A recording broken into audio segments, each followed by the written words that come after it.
حضرت سلیمان علیہ الصلاۃ والسلام کے دور میں ایک شخص نے ایک خوبصورت پرندہ خریدا۔ وہ جب چہچہاتا تو نہایت دل فریب اور خوش مزاج آواز سے۔ وہ شخص بہت مسرور ہوتا، گویا اس پرندے کی آواز بہت ہی سریلی اور پیاری تھی۔ ایک دن اچانک اس پنجرے کے پاس اسی کے جیسا ایک اور پرندہ آیا اور اپنی زبان میں کچھ باتیں کیں اور چلا گیا۔ پنجرے میں موجود پرندہ بالکل خاموش ہو گیا، گویا ایسے ہو گیا جیسے وہ گونگا پرندہ ہے۔ اس کے مالک نے 2-3 دن انتظار کیا مگر پرندہ بالکل خاموش رہا۔ وہ شخص حضرت سلیمان علیہ الصلاۃ والسلام کی بارگاہ میں اس پرندے کو پنجرے سمیت لایا اور شکایت کی کہ یہ بہت مہنگا پرندہ خریدا تھا، اس کی آواز مجھے بہت مسرور کیا کرتی تھی، مگر اب نہ جانے کیا ہوا کہ بولتا ہی نہیں۔ حضرت سلیمان علیہ الصلاۃ والسلام جو جانور، چرند پرند سب کی بولیاں جانتے تھے، انہوں نے اس پرندے سے پوچھا وجہ کیا ہے جو خاموش ہو گئے ہو؟ وہ پرندہ عرض گزار ہوا، اے اللہ کے برحق نبی، یہ شخص سمجھتا ہے کہ میں خوش ہو کر چہچہاتا ہوں، مگر حقیقت یہ ہے کہ میں دیگر آزاد پرندوں کو دیکھ کر روتا ہوں کہ اے کاش میں بھی آزاد ہوتا تو کتنا اچھا ہوتا، مگر یہ میری زبان تو نہیں سمجھتا، تو خیال کرتا ہے جیسے میں بہت خوشی سے گنگنا رہا ہوں۔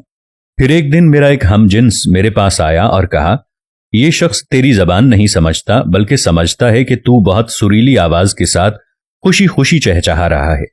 اگر تم اس کی قید سے آزاد ہونا چاہتے ہو تو رونا چھوڑ دو، بولنا، فریاد کرنا چھوڑ دو کہ اس پر تمہارے الفاظ اثر ہی نہیں کرتے، کیونکہ یہ تمہارے درد کو کچھ سمجھ ہی نہیں سکتا۔ بس پھر کیا تھا، میں تب سے خاموش ہو کر صبر کر رہا ہوں۔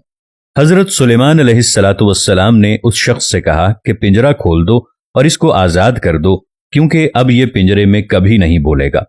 اس شخص نے کہا، اگر اب یہ خاموش ہی رہا تو بلا وجہ اس کو رکھ کر میں کیا کروں گا؟ لہٰذا اس نے سلیمان علیہ الصلاۃ والسلام کے حکم کے اتباع کرتے ہوئے پنجرہ کھول دیا اور وہ پرندہ فوراً اڑ کر درخت کی شاخ پر بیٹھا اور اس شخص کو دیکھ کر کچھ چہچہا کر اڑ گیا۔ اس شخص نے حضرت سلیمان علیہ الصلاۃ والسلام سے عرض کی کہ یہ کیا کہہ رہا ہے اور یہ کیا کہہ کر گیا ہے؟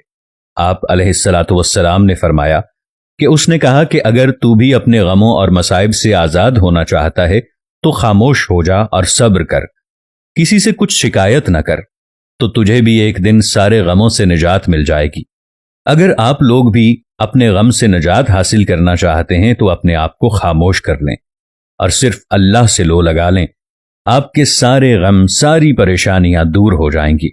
حضرت سلیمان علیہ الصلاۃ والسلام کی حکمت عملی نے شخص کو ایک نیا سبق سکھایا۔ اس نے سیکھا کہ خوشی صرف ظاہری چیزوں میں نہیں ہوتی بلکہ اسے اندر سے تلاش کرنا ہوتا ہے۔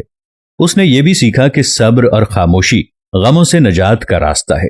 اس واقعے کے بعد اس شخص نے اپنی زندگی بدلنے کا فیصلہ کیا۔ اس نے اپنے غموں اور مصائب پر رونا چھوڑ دیا اور اللہ سے صبر کی دعا مانگنے لگا۔ آہستہ آہستہ اس کی زندگی میں سکون اور خوشی آنا شروع ہو گئی۔ اس نے سیکھا کہ غم اور خوشی زندگی کا حصہ ہیں اور ہر مشکل کے بعد آسانی ضرور ملتی ہے۔ فَإِنَّ مَعَ الْعُسْرِ يُسْرًا إِنَّ مَعَ الْعُسْرِ يُسْرًا۔